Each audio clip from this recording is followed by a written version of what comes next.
just when you thought it was safe to go onto iTunes. This is Next Level Guy, the only website that makes self-development as fun as going to the movies. It's time to take the red pill and escape the Matrix.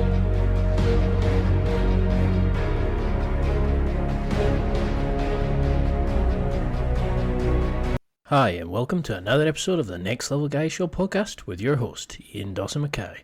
Next Level Guy is a men's interview, interest, and improvement website where I interview the greats from all industries to help others better their lives. Listen to the experts in their respective fields being quizzed and learn something new. Today's guest is Ed Latimore. Ed has lived an amazing life. He started off on the wrong path, drinking and getting into trouble. Deciding he wanted more, he worked hard and he became a professional boxer. He served in the military, undertaken a physics major, became a successful chess player, wrote several books, and is living a life that he enjoys and is passionate about. In this interview, we find out how you can change your life too and become truly passionate. A quick word about the affiliates before we get to the interview. Now, I've built up some amazing deals and some great relationships with some awesome companies. This allows me to obtain special discount codes, deals, and listener exclusives. Please go to www.nextlevelguy.com/affiliates. That's www.nextlevelguy.com/affiliates for further information. I'm using my Kindle that I got from Amazon. I use it daily for reading ebooks when I travel. I watch TV shows and films when I get on Amazon Prime. I use the cognitive enhancer, Alpha Brain, which is something that'll get your brain flowing and you'll find it'll run smoother and faster. That comes from those great people on it. If you're hitting the gym and you want your ass and legs to look awesome, then you need to use my Barbell Apparel discount code of Next Level Guy, that's one word, to get 10% off your gain improving jeans that you can get from there.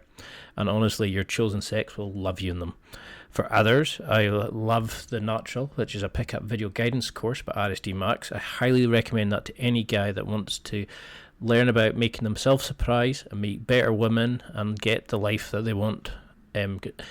It's not typical pickup stuff. He actually shows you how to be the true prize, to understand your value and to actually become normal and to use what you currently have in deep inside yourself to actually attract the woman that you want in your life and to get the dates that you need and want and deserve.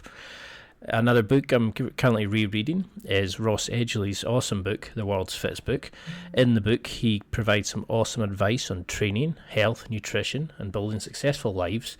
He also goes on to about the philosophy and tactics he used when he was swimming around the UK without going on dry land once.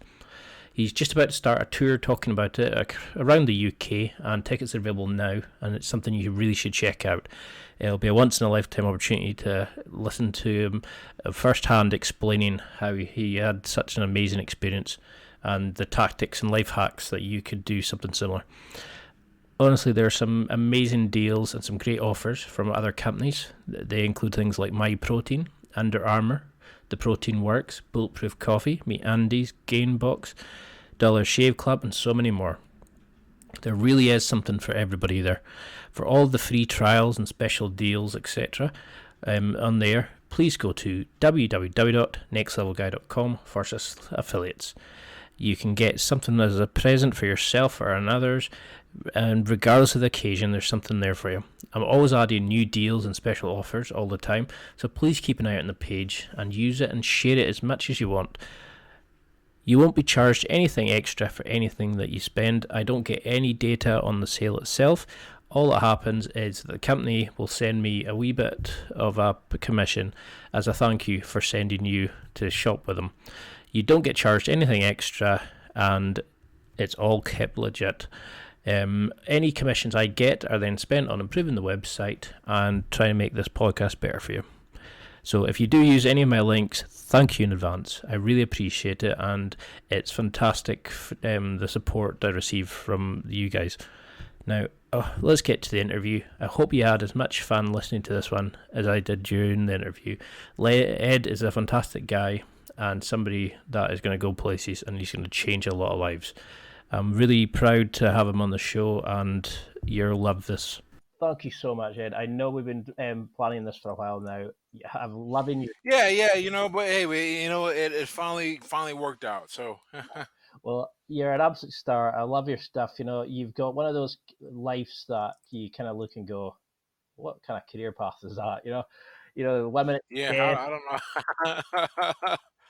So it's like chess to boxing, then you're writing books. It's you've done some amazing things. But for these few people who don't know who you are, can you just give them a wee shout out? Give them a little backstory. Oh yeah, I'm at Latimore. A little backstory. Goodness, depending on how or why you found me, I guess we can just start some years ago. I decided that I didn't like how my life was, and at that point, I was a relative unknown, if not a complete unknown, we'll say. And just through people watching me come up in boxing, and then watching the things that I write, and then I wrote a book, I wrote another book, and I write some more books.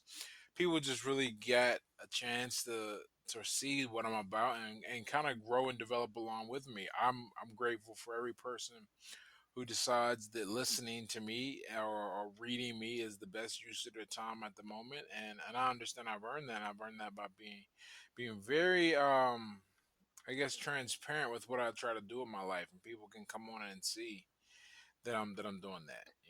Well, yeah, I mean, I love your message, that you had talked about how you had turned your life around. You had the issues with like going out and getting drunk and into fights and stuff like that. And, now that you're doing something that is changing other people's lives, helping other people out of this kind of problems, you've knocked out numerous people in the ring. You've written like an awesome book. You've done so many amazing things, but what did you want to be as a kid? Like because you said you were raised. What would you have wanted to be if we had seen Little Ed? What would you have wanted to be back then? Oh man, as a really little kid, I was obsessed. I wanted to be a bus driver, and then I wanted to be a weatherman. And depending on how the future goes, I may still do something in that realm in higher education. But really, I know that I wanted to also be a writer. I think that I'm doing pretty much what I envision myself doing for a living. Of course, I'm from that generation where our childhood there was no internet, there was no social media, and then by the time I was 23 or 22, really it was like a thing. There was social media, there were smartphones, like you could start a blog. I mean, people could read what you have to say without you having to be out there and get published and confirmed by someone. So there's that. That's pretty much what I wanted to be. I've always wanted to write. I think also you have to look at, when you look at your childhood and you think about this kind of question, you have to also look at, well, what was I having fun doing, and what was I naturally talented at. And I was always good at explaining things and breaking things down for people, and I was always interested in science. I kind of had my confidence take a huge hit when I was knocked around in math in my high school years, and I had to come back and fix that in myself. But and I liked playing RPGs, and I liked the RPGs because of the story. I wasn't a big gamer even looking back at it. I liked the Final Fantasies and the Xenogears, and I played Revelation series Persona, and then we get a little older and we have Suikoden and guilty, not guilty Gear. I'm thinking of that's a fighting game. But the point is, I really liked RPGs, man. I love the story. So I'm writing stories, I'm writing, I'm doing some science and teaching. So really, my life looks like what I guess I imagined it would look when I was a child. And I always knew somehow, some way, I'd figure out how to work remotely. When I was younger, all I knew was like I'd have to write a bunch of books. I had no idea the internet would ever be a thing. So were you always quite a creative child? Where you like were you into sort of Lego and building stuff when you initially started?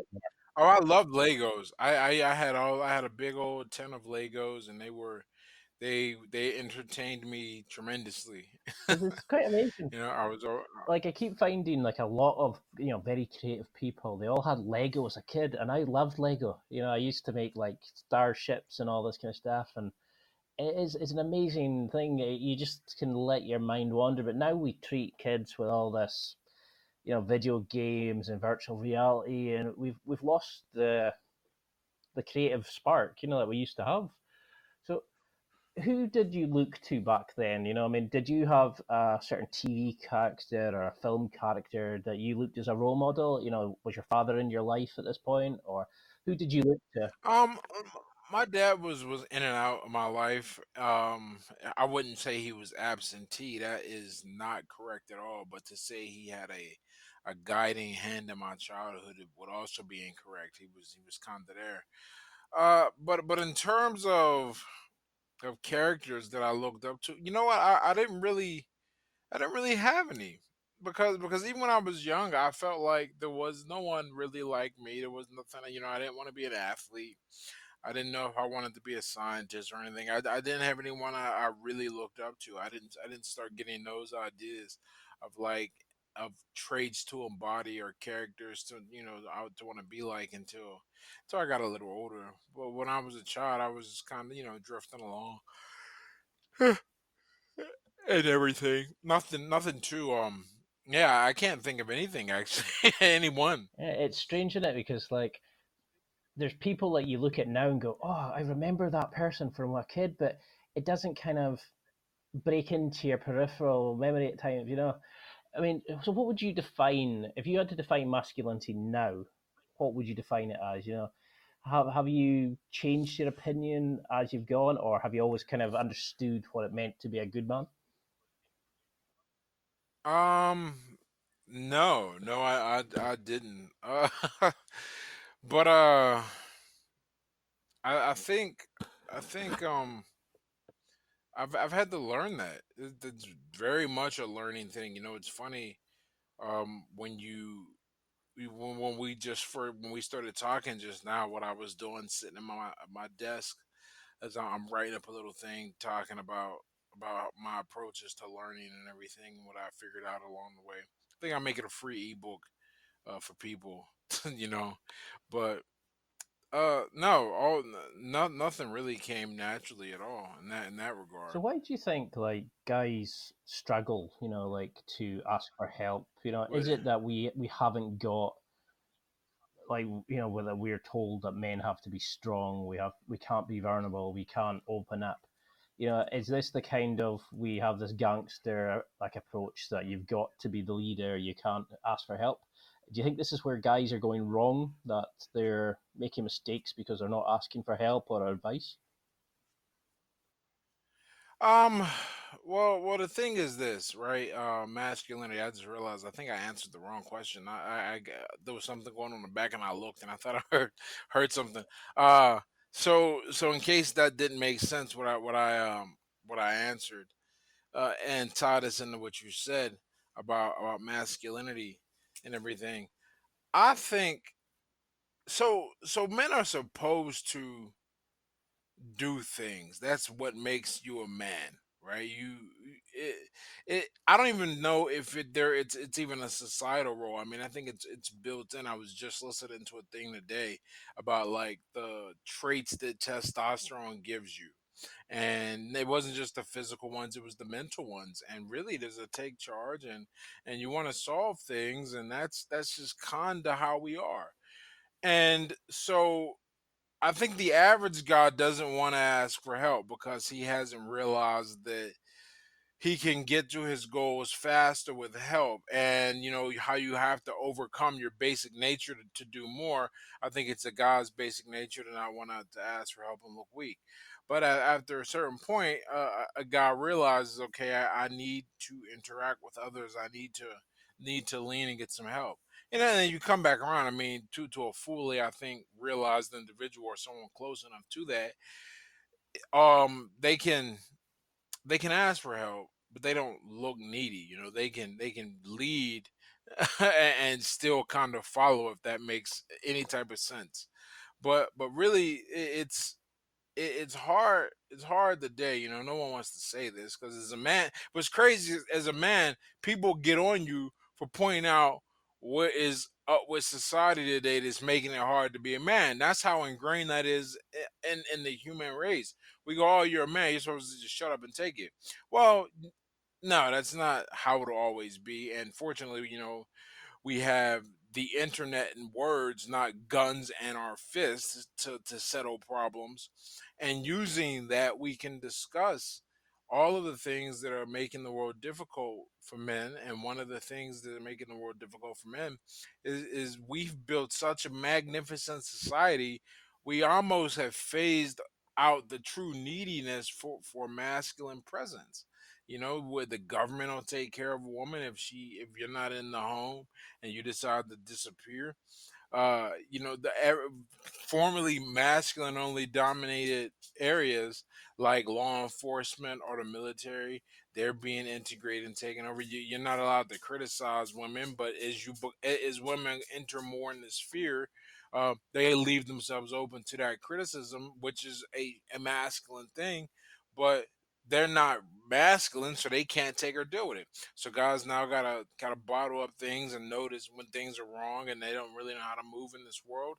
It's very difficult and very challenging. And and being a dude, I mean, I will say it. It's hard, but I think part of the reason why it took me so long to get my shit straight in my life is there was no real masculine guidance and no idea. I had to figure it out for And myself, and it do you took a think long that's time. still going pretty bad now, where we've like you said, we've taken the kind of main aim of a man, the what you would say is the pinnacle goal, and we've now said you're no longer needed, and modern day guys are kind of saying, well, where the hell, what do I do, how do I fit in, and do they turn to drink and drugs to kind of bury the pain of not knowing their mission in life, or you know Oh yeah, I believe you do. You are like spot on with that because here's the thing.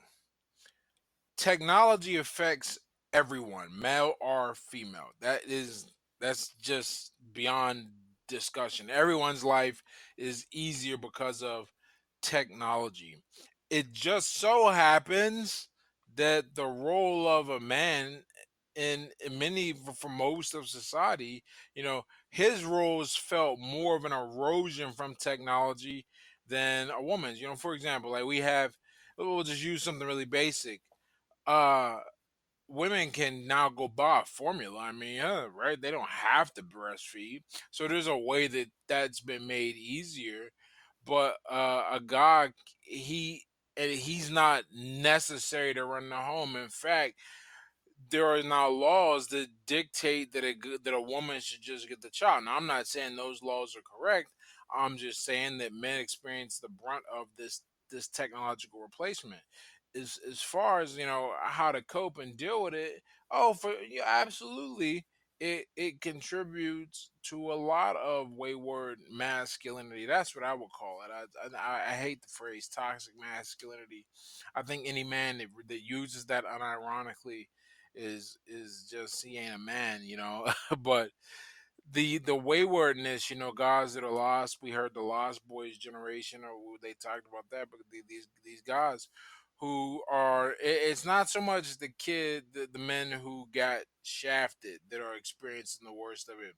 It's the sons and daughters of the men who got shafted, because they weren't allowed to be raised with a strong masculine presence for whatever reason, whether it be the cultural imperative of female empowerment over masculine development, or it be the legal system that interferes, with the family court system, one way or the other. I think a lot of guys growing up my age, whose parents would have been the the first recipients really of this new wave of feminism and how it's affected the modern culture. Yeah, I think those guys suffer the most, and I would have definitely been one of those children. And it took a while. It took a while for me, so I can only imagine. And what I had going for me is I had, the physical gifts that kind of put me in an arena where I was forced to develop. I was born with a certain mindset that I said, I'm not going to go back to the poverty I came out of. When you force yourself in these places, got lucky and didn't need a strong external impetuous. I mean, I needed one, but not no one didn't have to hold my hand. I guess is what I'm saying. So it wasn't that difficult for me. For everyone else, what do we do? You know, it's hard, and I think that's where this whole internet manosphere ultimately is gaining its strength because these guys they don't have anything to look up to. They don't know. They know something's wrong. They're waking up. They don't know where to go though. So, what would you say to somebody, like a kid who's coming from the exact same place as you, who's maybe trying to find a way in the world and kind of feels that he doesn't know what to do because, like you've talked about the removal of the need for men almost. What would you advice would you give to somebody who's feeling that way and is starting to see things like drinking, drugs, and going out and causing trouble? What advice would you give to like a younger version of yourself if you had to go back in time? Ooh, if I had to go back in time and tell myself something that would make the biggest difference, I feel like uh, So I would just say, go under. at all means, man, any means necessary, man. Don't pick up the bottle. You really don't do it. Instead, instead, build a skill because it gets harder and harder to pull yourself up the longer it goes. Like I think if I had waited one more year to make a big change, it would have it just would have been so hard that maybe I don't do it. But I think I would have done it, but it would have been more difficult. It was more difficult than it would have been had I did it a year beforehand, right? So so yeah, I tell me myself to just lock yourself up, man. You don't need to do all the socializing. All the people I drank and partied with, well, most of them I drank and partied with in my mid 20s. I don't talk to a single one of them. It's not like I got anything out of it really. I had my close friends I had prior to, but in terms of new friends, I mean, I don't think outside of fighting, I made a lot of new friends fighting, but that's giving myself a skill. That's put myself in a place to forge me to be something better. So yeah, guys got to really decide they're going to sit and devote time to building themselves up. So where did this, you were talking about that, you were a good boxer when you were younger. Where did that come from? Were you kind of always into that, or did you sort of hone it on the streets? Where, like, if you had that skill, did that not motivate you to keep training, or yeah? Well, I started fighting at a relatively, if not, I mean, at an old age. I didn't walk into a boxing gym until I was 22, and I wasn't. I mean, I fought a lot as a kid until I got to high school at a high school across town, and it was a different environment, and it really helped me become who I am today. But I would say that um, fighting. I attribute a lot of who I am today because to fighting because not only for the physical development but also it taught me the value of really seeing what can happen when you apply yourself diligently. You aren't afraid to suffer and look stupid. One of the me, I tell people this all the time. I I failed most of math before that I took before I boxed, and I didn't believe that I was good at math. I had just accepted that that was going to just not be a thing. And it was only after I saw myself improve in boxing from really putting the hard work and focus on it, I said, okay, what if I approach math this way? You know, so so boxing in that regard, those habits that helped me, it helped me learn how to really deal with people and be an amicable person because to survive in the boxing circuit coming up, you got to sell tickets. Well, people have to believe you. People have to like you enough to spend money on you and to come see you fight. These are the other ways that boxing helped me become better. I wish I had done something like this before I was 22, you know, and perhaps I wouldn't have wasted so much time in my life.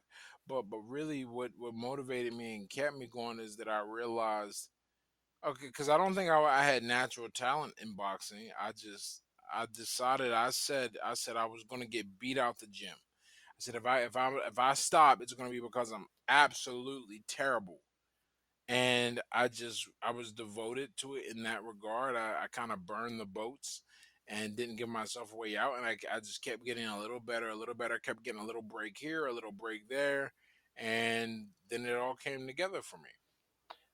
Was it boxing then that gave you that inspiration, the motivation to change? Did it? Was it the boxing that made you think, okay, I'm going to stop drinking, I'm going to stop going out, I want to focus more on this?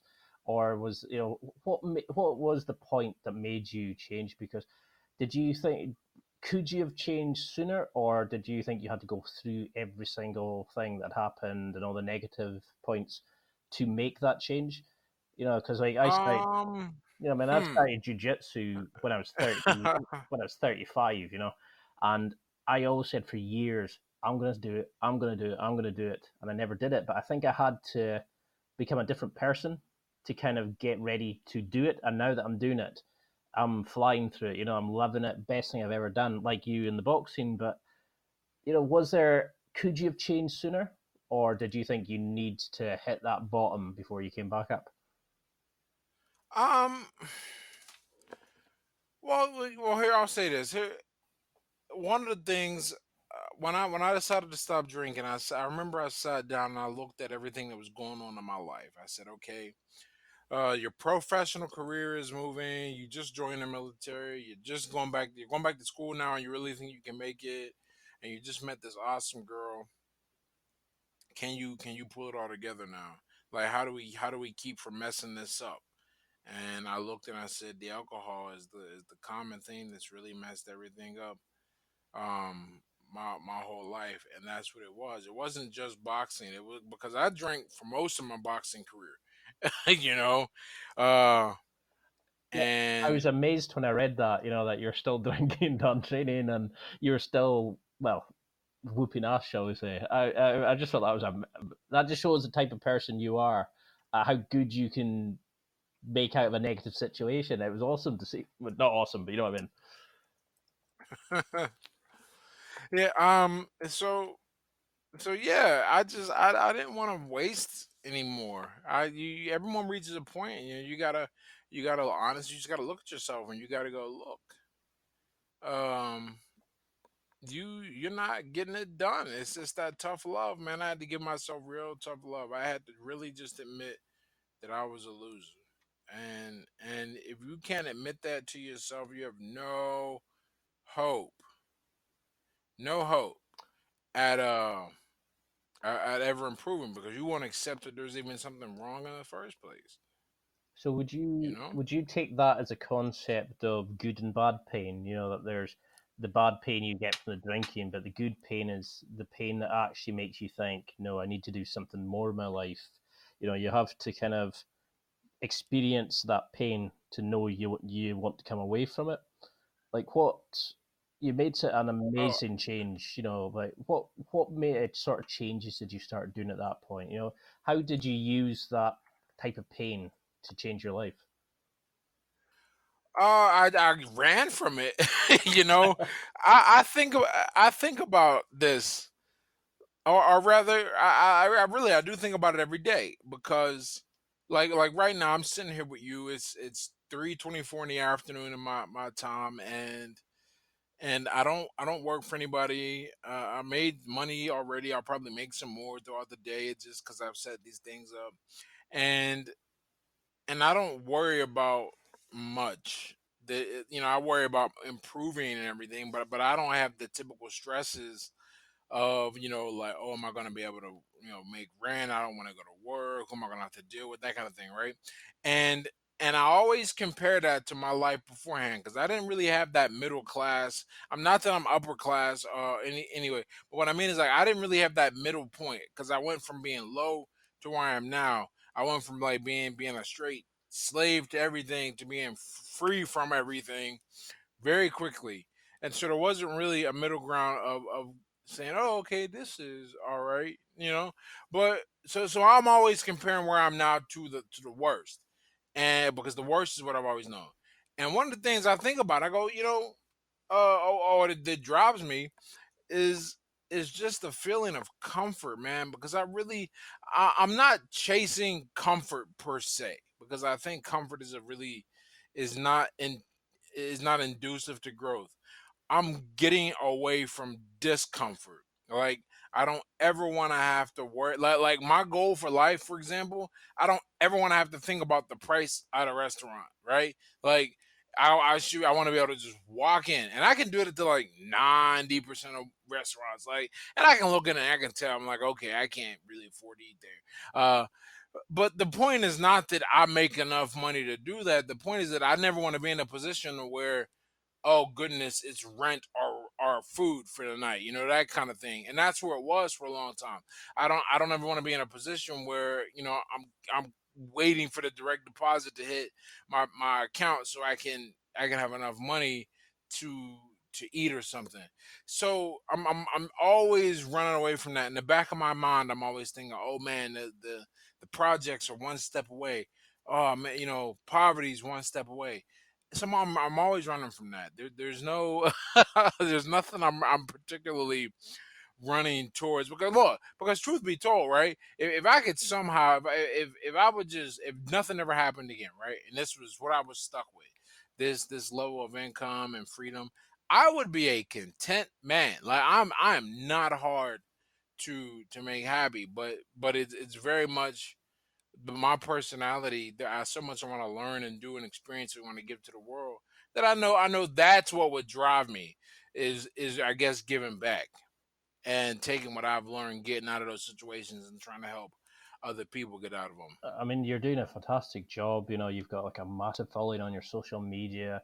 You've written a fantastic book. You're constantly like inspiring people, and like I couldn't find anything but love, on social media. And but how did you start that change? How did you start focusing on yourself and avoiding these kind of pitfalls with like friends and who wanted to take you out and hit the drink? Because I really struggled with that. When I started moving away and trying to do my own stuff, it's hard not to fall back, and just in the safe zone.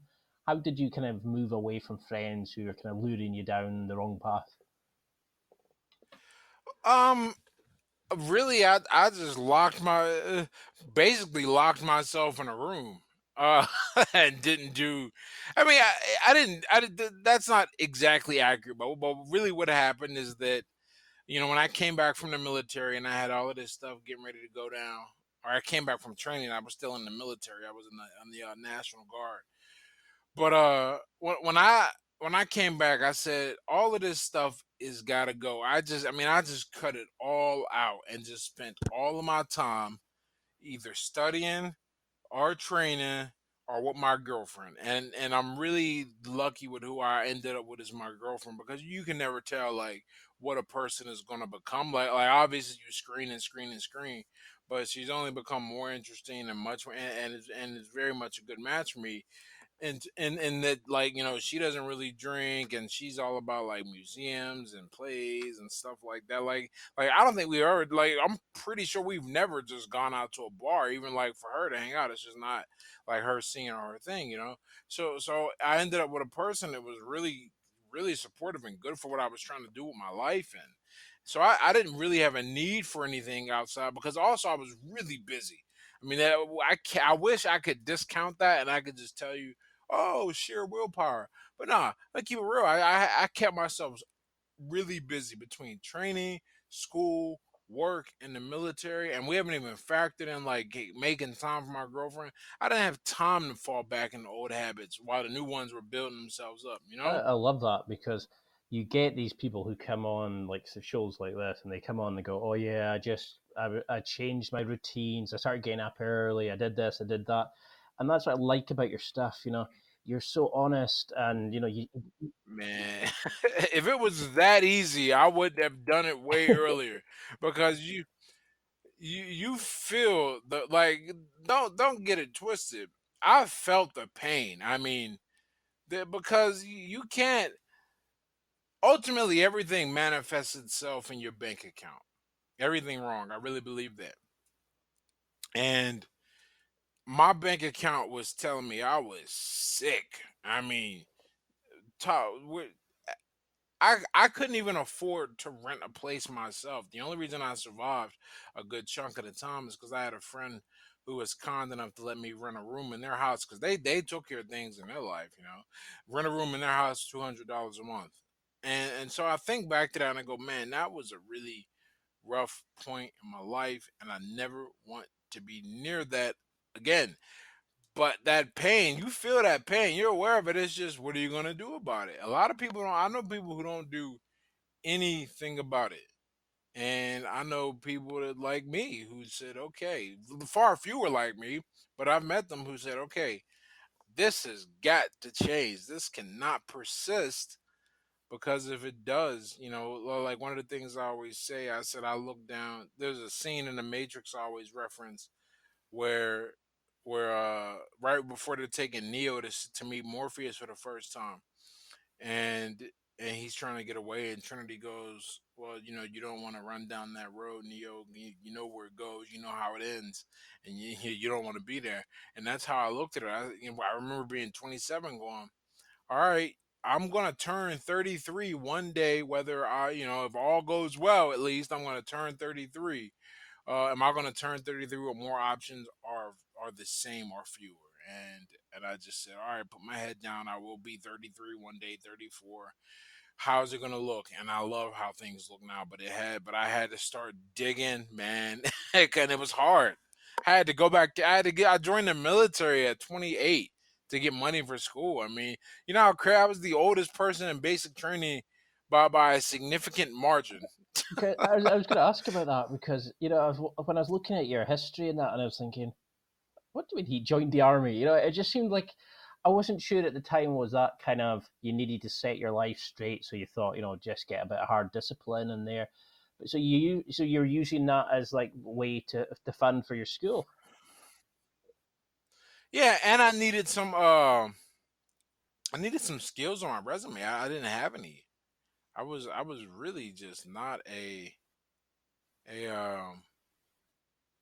I didn't have anything. I mean, the best job I could get was customer service. I didn't learn how to sell anything. I didn't have any connections, any skills. So I went to the military and picked up So some what sort of skills. things did you learn in the military? Like is there things that you learned from the military that you still use today? Like a certain attitude to life, routines. Like is there hard or a soft skill that that you were so grateful that you learned during your time in the military? Ooh, in terms of a soft skill, I I know how to. I have a much better sense of control because I had to learn to just shut up in the military. Not that I was ever like a person that would mouth off to superiors or anything like that. But sometimes you can't take the easy shot when the even if it's there because they will get you and it won't be good. But I didn't learn anything. I did. You know what? You know what it did? That's not true. Here's what I did pick up. It reinforced that I could do it. I mean, there were just little steps along the way that made me feel like I was capable of being more than what I was. And that's really what the military did. Everything from getting through basic training to getting through AIT and all that stuff. It just kept showing me that, okay, you can learn this, you can do that, you can learn this, you can do that. I didn't have anything to tell me other than boxing. So those two things came together, right? Hard skills. I mean, I learned a lot of electronic theory that ultimately helped me have a much easier time in in physics. But other than that, I mean, it's- Well, that you've had one of these sort of bizarre kind of things. It's like I was writing questions like, "What made you want join the army?" And then the next question I have here is, you mentioned in an interview about physics helping you leading a structured, disciplined life, and I was telling somebody about like the kind of history that you have, and they were going, "He did what?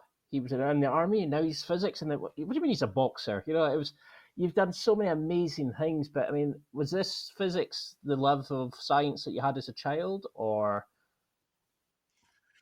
so here's how I ended up in physics. This is really interesting. I mean, I guess it's as interesting as anything else in my background.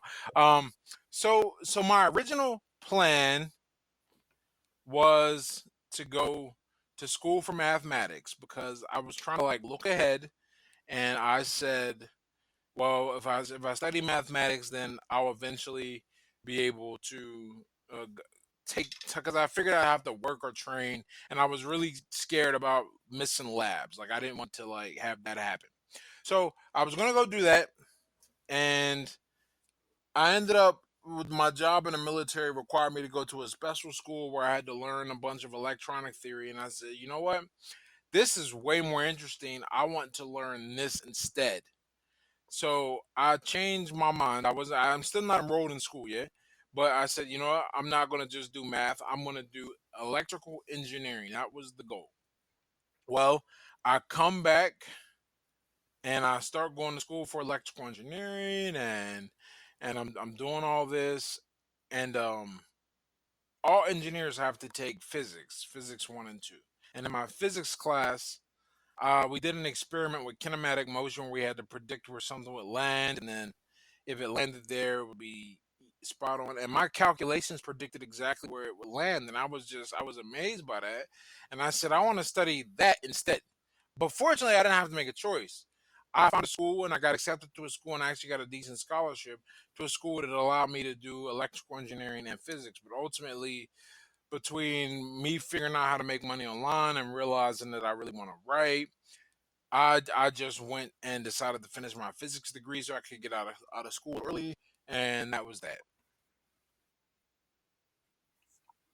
So, what was the motivation for writing? Did you always do that as a child? I mean, or did you just feel like you needed to get something off, like out of you, to say how you felt and the way you looked at life? And could you maybe never had another kind of outlet that before then, or like friends to listen, or It's just one of those things. I always wanted to write.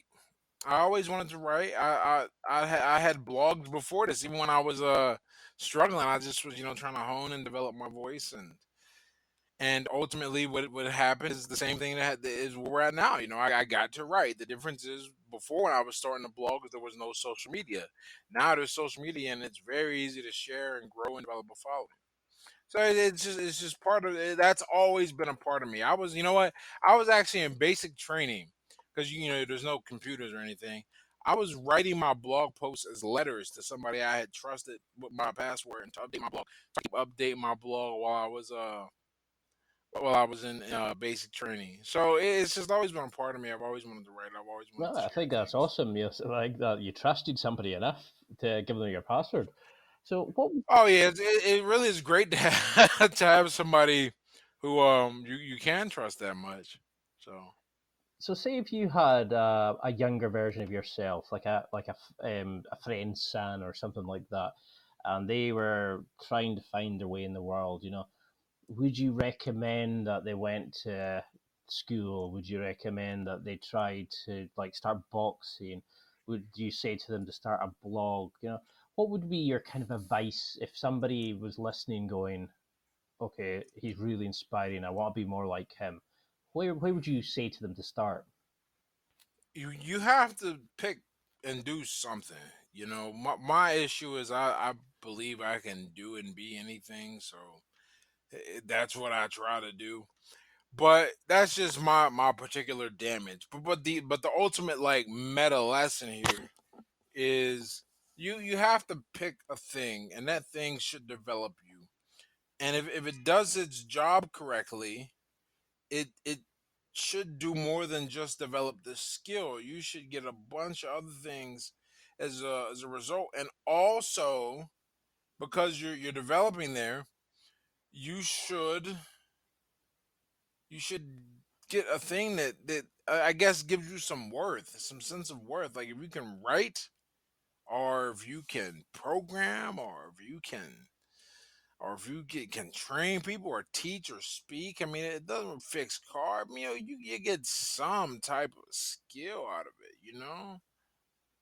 Yeah, and I think that's the problem So though, is a lot of guys feel, they feel worthless, that they think, oh, what I've got isn't marketable, because we're told as kids that you have to be intelligent, you have to do well in your exams, or you're going to go nowhere. And there's so many different ways to make a living now. There's with technology, with all these new avenues that people can go down. And there's that Einstein quote about if you teach everybody will feel stupid if we teach them the same way. I'm trying to think what it was, but it's we I think we grade people in the wrong way. And as you're a kid, you can sometimes feel silly by what grades you got in school, but you've got something that can change the world. But you've lost the confidence because you were being told you're thick, or you weren't smart enough, or you compare yourself to other people. And I love your story because it inspires so many people. You can show people that they can do so many different things. And so how did you meet your partner? You seem to have an amazing relationship. But when you You know what? I the internet, man. It really is. I would love to be able to say that I figured something out or whatever, but no. I mean, I learned like game or whatever on my own, but in terms of the luck of meeting that person, no. I mean, there's just sometimes the universe lines things up for you, man, and it's really cool when it does, because I really have somebody, and this was another good thing about my girlfriend and how things are for me and how it helped me really get my life together. I got to be myself around her, and I realized that what makes me happiest is not a lot of stuff I was doing. I'm really happy, going to going freaking museums, or going to the symphony or the opera, or spending time watching, like, I mean, I watch PBS, like in the old, like, Masterpiece Theater. I don't know if y'all had that over there, but it's got a lot of BBC shows, things of that nature. I like to write, and I like to travel. I mean, these are the things that I enjoy. I get to express myself higher with somebody who likes those things too. And so we have just this really good rapport. I hate the semantics of saying it this way, but there's no other way really to put it. I mean, she really is just a great. She's my favorite person to be around. So I'm never. It's very. I've never gotten tired of her, which is, I guess, a good thing. It's been 6 years now, so I think we'll be good for having kids and getting married or whatever, because I don't get tired of her. I don't think she gets tired of me, or if she does, I don't care. So we both end up working out. It works out really well. It's just a good fun time. But yeah, and I wish I could say, I give some advice. All I can say is, I spent a lot of time with a lot of subpar, not all subpar, but many subpar women, some good ones, just learning and developing and honing my skill. And then I met someone who worked for me perfectly, and it makes sense now. If I hadn't, if I hadn't, maybe it wouldn't go well, or maybe it would, because she's I call her like unexposed to the world. She's she is so who knows what, maybe I could have been a dork and still been with her. Well, you've got a fantastic relationship. You're traveling around the world. You seem to have just like a really lovely connection, and it's so inspiring seeing your photos on Instagram and things like that. But you know, was that the thing that you knew she was the one for you, where you just felt like you could be yourself, that you could actually be the person you truly were? Oh yeah, yeah. That really helps. Um that that I can be me, because at the end of the day, I don't want to feel like, I don't think any man wants to feel this way. So I won't even say I want to feel like. No one wants to feel like, man or woman, I guess, that they have to put on the air for someone. That they have to be something they're not. That they sit around and wonder, oh, when are you gonna find out who I really am? And then I can figure out your reaction based on that. And I haven't had that moment. I haven't, and I don't think I ever will, because I am exactly who I am. I mean, there there'd have to be a dramatic change, and I can't see it happening. I have such a good time with her, and I get to be who I am. So it's me.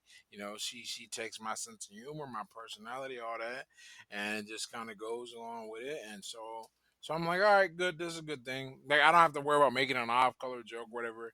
Even when we disagree, and this is when your disagreement style will tell you a lot about whether you can be with someone, because everyone is good when things are going good, but when things get bad, how do you handle that?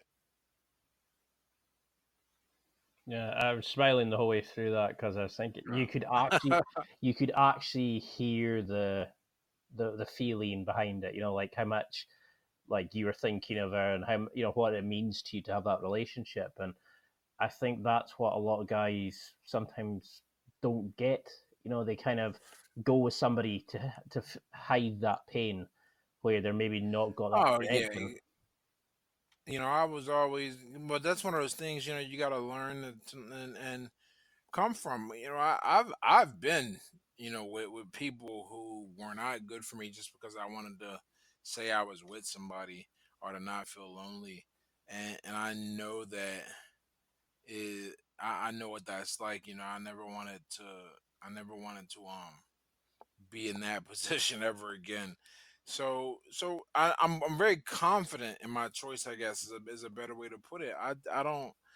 I told her for like the first 2 years. I said, either you're the best actress in the world, or you're really something special. Give me some time to figure this out. And finally, I'm just like, oh, okay, you're the one for me. I'm happy. It's also, I mean, it's so good to see that you've turned everything around where you've taken it from what some people never get out of and you've made it like a kind of a driving energy. You used a quote in I think it was an interview where you said about using the emotional coal in the furnace of action. Is that the kind of thing Yeah. you're talking about where you're using the pain, the fear of going back the way to drive you forward to just keep yourself moving? Can you explain a bit about that? Oh yeah. eh, I'm a big. I don't. Okay. I don't. Okay. So I don't think everyone needs to touch rock bottom. I don't think most people need to touch rock bottom. There's no reason to get there to know you should do better. We have way too many cautionary tales, and you can just look around and see what's waiting for you if you don't get it together. With that said, I know what it feels like. I tasted the desperation, the hard part of life, and I don't want to ever touch that again. I don't even want to be in the same room with it. So I have to work. That's really what drives me, is making sure that I'm never sitting there like, oh man, this sucks back here again. No, no, no, no, no, no, no, no, no. Like never again. That's why that's what like why do I have a college degree? uh Worst case scenario, I go get a high paying job. you know like I don't need to be in the other end of it, where things are just hard, hard. That there's a special hell, right, where you work just enough to have um money to be broke, where you work enough just to have money to be broke. And I don't want to be in that position ever again. I don't want to have a horrible um I like being somebody that people can look up to. I don't want to be someone that people make excuses for. That kind of deal. I want my family to be proud of me. I want my friends to be proud of knowing me. I want to be able to make a difference in the world. These are the things I know are not possible if I ever fell off. It's not. It won't happen. How could it? I mean, you're certainly making a difference, and it's so inspiring when you hear your story because you just that quote about being somebody that inspires others, not somebody that people are afraid to mention or you gloss over. And I think that that's a brilliant way of looking at it. That you're doing it for other people. You're using your motivation. You're using the former pain that you've had. But so how do you've written a fantastic book about not comparing yourself to others and it being a superpower and stuff like that. But how do we stop comparing ourselves to others? How do we stop these guys who are wanting to change but looking at their friend and going, I can never do that. Oh, I could never become, popular or whatever. How do we get the youth of today to stop comparing themselves, focus on themselves, and actually just work to be the man they want? Oh man, you gotta stop worrying about the outcome, because you can't control the outcome. You have to worry about the process and doing what works for you to improve your life, doing what you enjoy, and really seeing all that come together. If you if I'm only going to the gym to lose weight and to get ripped, right? I'm gonna be disappointed when it doesn't happen quickly.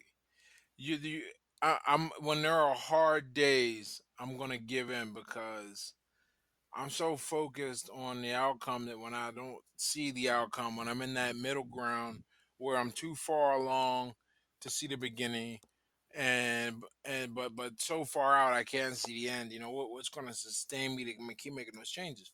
But that's falling in love with the process and the work. When you do that, there. I wish there was a better way to put this, but you stop caring about what happens. You know, there was a point where I remember very clearly where my head was just, it was like the beginning of junior year. I was like, there is so much school left. Like, but I've already come so far. So I can't think about starting over, and I can't think about the end. What can I think? I can just worry about doing the best I can and really absorbing these topics and learning them. That is it. And that's how it went. Same for boxing. There was a point where I was like, oh well, I'm this far in. Let's just keep getting better and see how far it takes us. And that was all I could do. It's so refreshing the way you look at things and how honest you are, because you're one of those guys who you help people by not BSing it. You don't put a spin on it. You don't try to make it something it's not. You're just completely honest, and people pick up on the authenticness of what the message you're saying, and I think that's why you connect to people so well. So, do you think like that every guy should do a contact sport? Like I do jujitsu, and it allows. I think you Ooh, that's a become good you question. feel you feel more of a man for doing it. Like it taps into your masculine energy. You do boxing, and you loved it, and you focus more on your training than drinking and stuff like that. But do you think all guys should do something like that, or a sport or something? um, hmm, that's a good question. I think about this. I go back and forth. Ultimately, I think every man should train up to and compete in at least one amateur boxing match, or at least till he wins. I don't think, and then after that, he can decide what he wants to do with his time. But there's something, forget the getting hit part. That's equally important.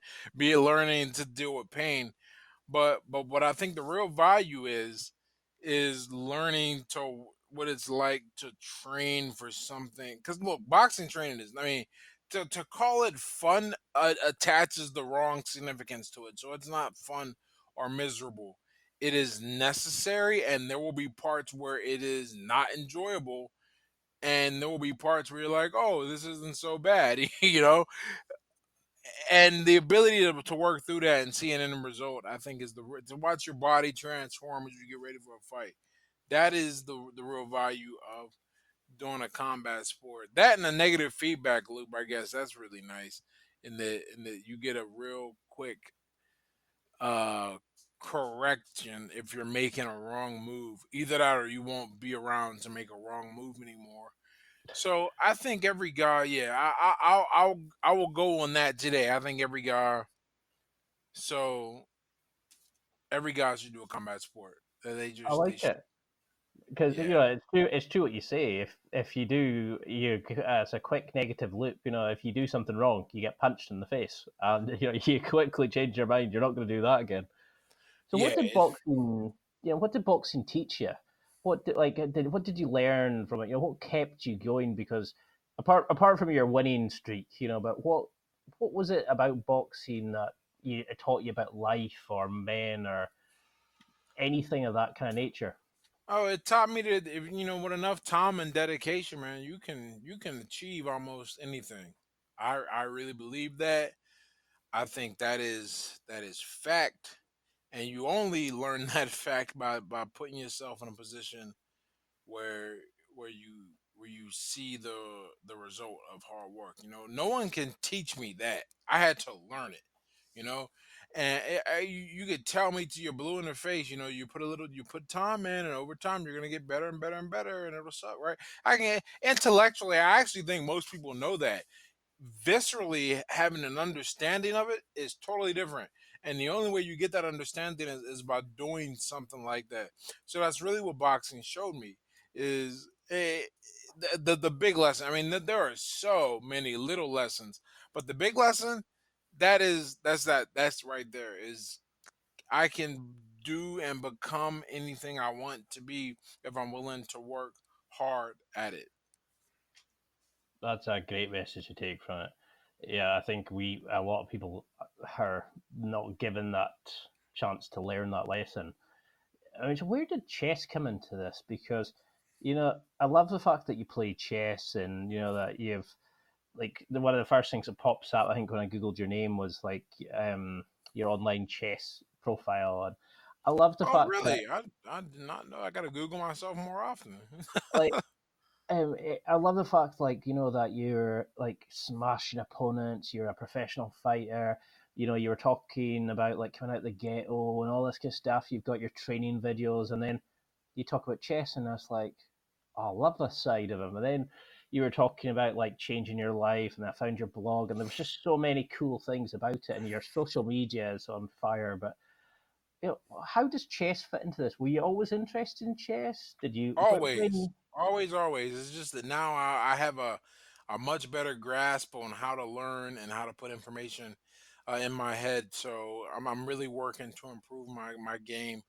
I got a coach now, which is nice, and I really do think I'm getting better. I mean, he's forced me into some interesting exercises that they're helping, and I've always just loved the game. I like seeing what happens when you sit and develop and work and build a position up, and you try and spot things that could go, that you can use to take advantage of and open up. It's good. It's just a good time. I don't know why I always like the game. Maybe it's one of those things where like, oh, chess sounds romantic and you should be able to play it, but that's just where it came from. I love the sport. I mean, look at it. I call it sport. I love the game.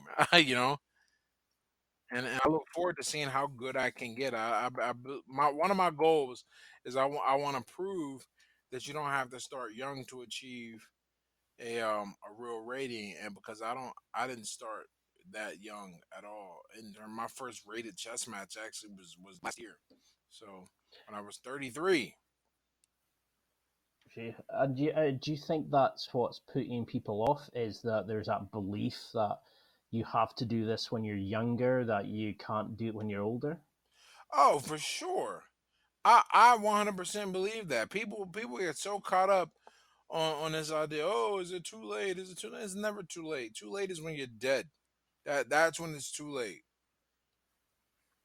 You Well, I know. mean, I interviewed a guy called Steve Taylor. I think it's a couple episodes ago, and he's like well into his what people would assume would be his retirement years, and he's got a six pack. He's built up. He's a professional bodybuilder.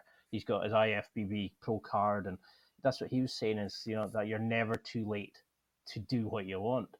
Now, you mentioned for chess. I remember, I think it was an article I was reading where you said you didn't need to learn more moves. You just needed to better recognize and exploit the situations you found yourself in. Yeah. Did Yeah.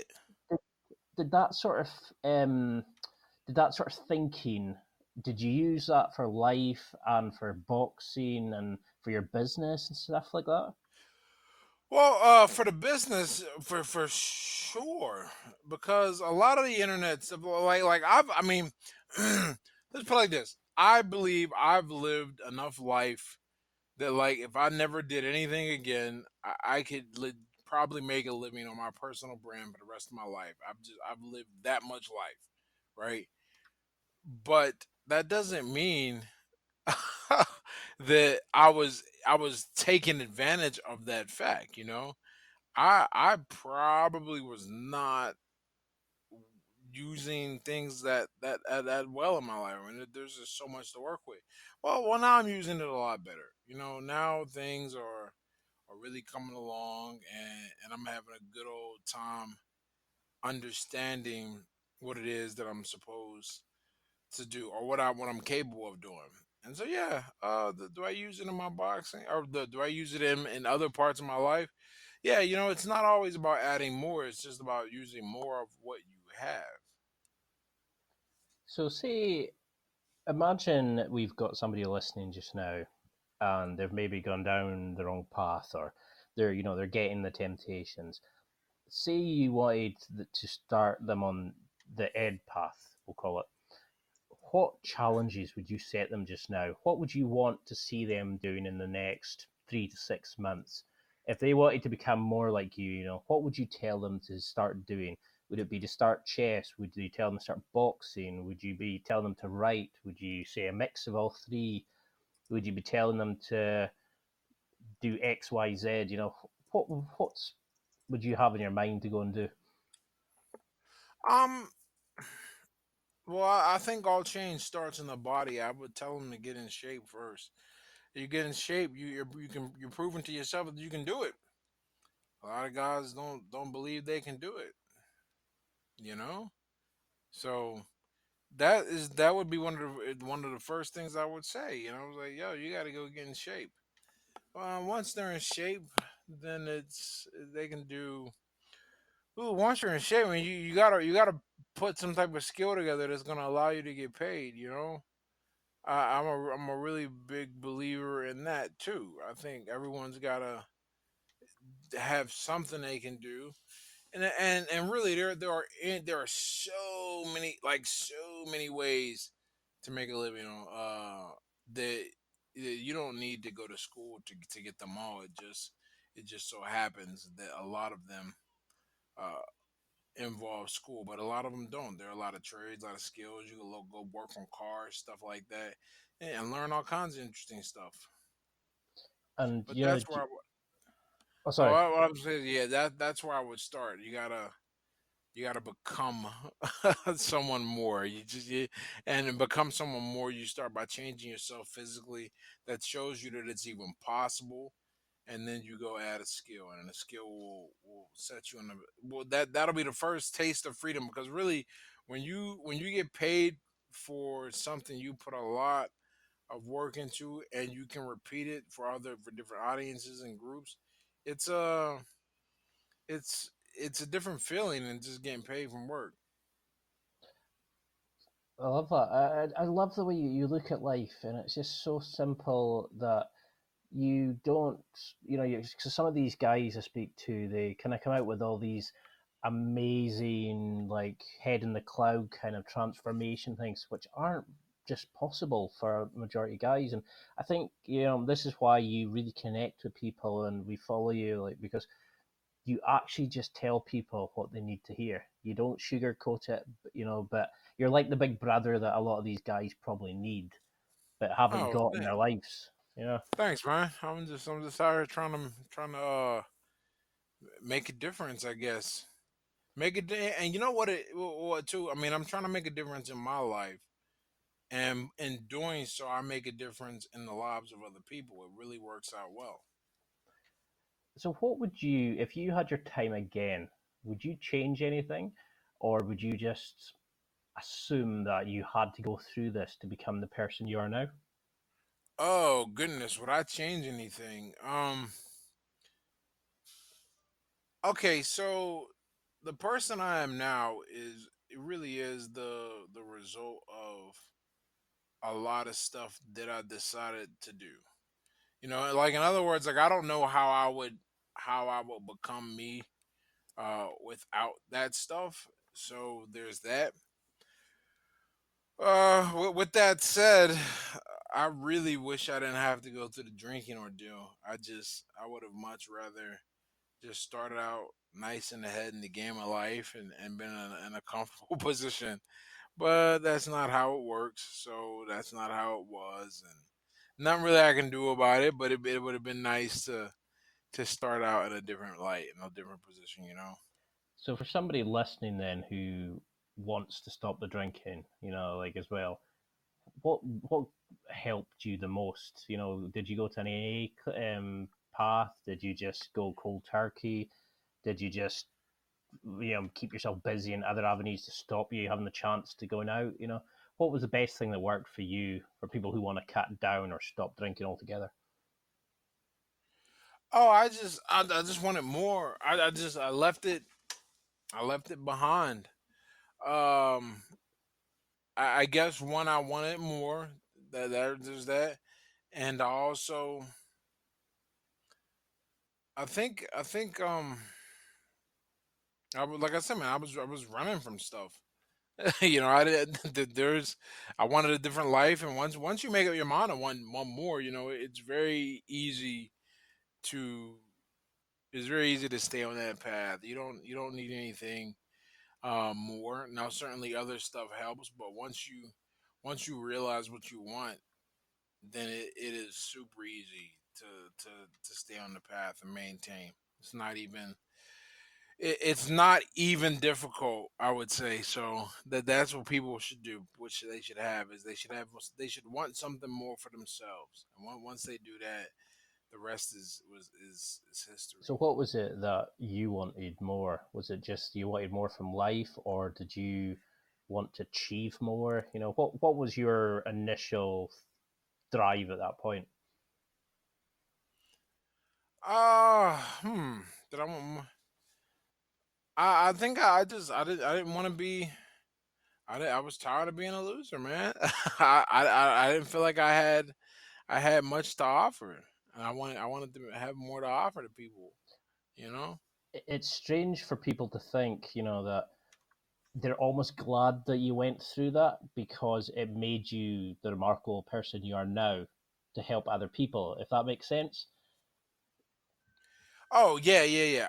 I 100% believe that there are many people who think that, you know, It's strange because and you're changing lives, and I just you have such a remarkable life, and I just think it's so amazing what you're doing for other people. It blows me away when I see your stuff.